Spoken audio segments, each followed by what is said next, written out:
Hello everyone, எல்லாருக்கும் வணக்கம். என்னோட பேர் அக்ஷய். ஸோ போன வீடியோவில் வந்து நம்ம விபிசியோட ஃபண்டமெண்டல்ஸ் பார்த்தோம்.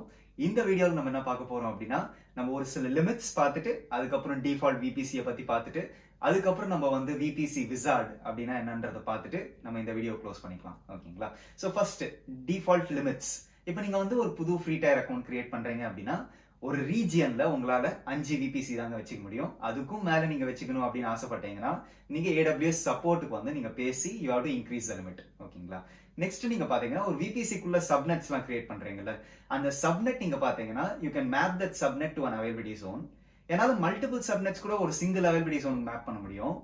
ஆனால் ஒரே சப்நெட்டை என்னால வந்து 2 டிஃபரெண்ட் அவைலபிலிட்டி ஜோன்ஸுக்கு மேப் பண்ண முடியாது. ஸோ எது பாசிபிள் இல்லை அப்படின்னு நீங்க பாத்தீங்கன்னா ஒரு சப்நெட்டை வந்து US East 1A, US East 1B அந்த மாதிரி என்னால மேப் பண்ண முடியாது. ஓகேங்களா? ஸோ இதை நம்ம நினைச்சுக்கணும். நெக்ஸ்ட் நீங்க வந்து ஒரு இன்டர்நெட் கேட்வே நீங்க கிரியேட் பண்ணீங்கன்னா அது வந்து ஒரு 1-to-1 மேப்பிங் வித் VPC. ஓகேங்களா? ஸோ உங்களோட நெட்வொர்க்குக்கு ஒரு சிங்கிள் இன்டர்நெட் கேட்வே தான் உங்களால வச்சுக்க முடியும். ஓகேங்களா? ஸோ இப்போ நெக்ஸ்ட் நீங்க பாத்தீங்கன்னா நீங்க ஒரு VPC கிரியேட் பண்ணாச்சு உங்களுக்கு வந்து ஒரு சில கான்ஃபிகரேஷன்ஸ் அவனே பின்னாடி பண்ணி கொடுத்துட்றாங்க. அது என்னதான் கான்ஃபிகரேஷன் நீங்க பாத்தீங்கன்னா, இப்ப நானே போயிட்டு ஒரு புது VPC கிரியேட் பண்ணாச்சு ஒரு ரவுட் டேபிள், ஒரு NACL, ஒரு நெட்வொர்க் ஆக்சஸ் கண்ட்ரோல் லிஸ்ட், ஒரு செக்யூரிட்டி குரூப், இந்த 3 ரிசோர்ஸுமே எனக்கு ஆட்டோமேட்டிக்கா அவனே கிரியேட் பண்ணி கொடுத்துட்றாங்க. அதுக்கப்புறம் தான் நம்ம போன வீடியோல பண்ண மாதிரி இந்த சப்நெட்டிங், இன்டர்நெட் கேட்வே அதெல்லாம் நம்ம பண்ற மாதிரி இருக்கும். ஓகேங்களா?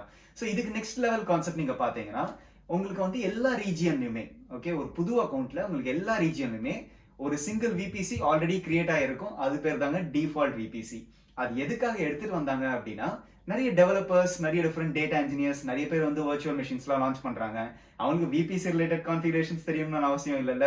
ஸோ அவங்களுக்காக வந்து ஒரு டிஃபால்ட் VPCல எல்லாம் பப்ளிக் சப்நெட்ஸும் கிரியேட் பண்ணிட்டு ஒரு இன்டர்நெட் கேட்வே அட்டாச் பண்ணிட்டு ஒரு சிங்கிள் ரவுட் டேபிள்ல மொத்த நெட்வொர்க்கிங் கான்ஃபிகரேஷன்ஸும் அவங்க மேனேஜ் பண்ணிட்டாங்க. ஸோ அதனால இப்போ நான் ஒரு டெவலப்பர், எனக்கு VPC பத்திலாம் தெரியாது.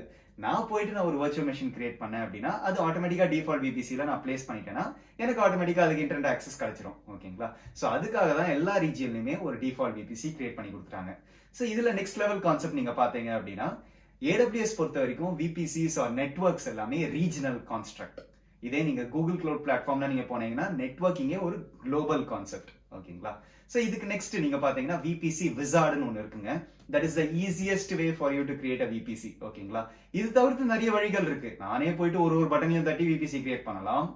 இல்லனால் ஒரு கிளவுட் ஃபார்மேஷன் டெம்ப்ளேட் வச்சு VPC கிரியேட் பண்ணலாம். இல்லனால் ஒரு டெரஃபார்ம் மாடியூல் யூஸ் பண்ணி VPC கிரியேட் பண்ணலாம். இல்லனா AWS CLI யூஸ் பண்ணி கூட நான் ஒரு VPC கிரியேட் பண்ணலாம்.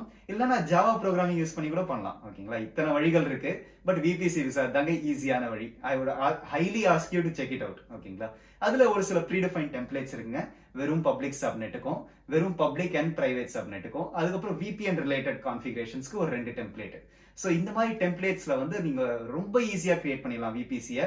வெறும் உங்களோட பப்ளிக் சப்நெட்டுக்கும் பிரைவேட் சப்நெட்டுக்கும் IP சைடர் பிளாக் மட்டும் நீங்க கொடுத்துட்டு VPCக்கு ஒரு IP பிளாக் கொடுத்துட்டு அதுக்கப்புறம் நீங்க வந்து ஒரு எலாஸ்டிக் IP வந்து உங்களோட NAT கேட்வேக்காக நீங்க கிரியேட் பண்ணதை நீங்க கொடுத்துட்டீங்கன்னா 4 விஷயம் தாங்க. ஆட்டோமேட்டிக்கா நம்ம போன வீடியோல VPC ஃபண்டமெண்டல்ஸ்ல பண்ண அந்த ஆர்கிடெக்சர் வந்து ரொம்ப ஈஸியா நீங்க கிரியேட் பண்ணிடலாம் வெறும் 4 பேராமீட்டரை வச்சு. ஸோ அதனால தான் VPC விசார்ட் வந்து ரொம்ப ஈஸியா இருக்கும். ஓகேங்களா? ஸோ இப்போ நெக்ஸ்ட் வீடியோல நம்ம என்ன பார்க்க போறோம் அப்படின்னா இவ்வளவு நேரமா நம்ம வந்து NACL செக்யூரிட்டி குரூப் நம்ம சொல்லிட்டே இருந்தோம்ல, அது என்னது அப்படின்றது வந்து நம்ம நெக்ஸ்ட் வீடியோல பார்த்துடலாம். ஓகேங்களா? ஸோ ஹோப் உங்களுக்கு இந்த கான்செப்ட்ஸ்லாம் ஈஸியா புரிஞ்சிருக்கும். லெஃப்ட் சைட்ல ஒயிட் போர்ட்ல ஆஸ் யூஷுவல் புல்லட் பாயிண்ட்ஸ் இருக்கும். ஸோ உங்களுக்கு ஒரு சம்மரைசேஷன் மாதிரி இருக்கும். ரொம்ப நன்றி இந்த வீடியோ பார்த்ததுக்கு. Thank you. Have a great day. எல்லாம் சேஃபா இருங்க. Thank you and see you later. Bye bye.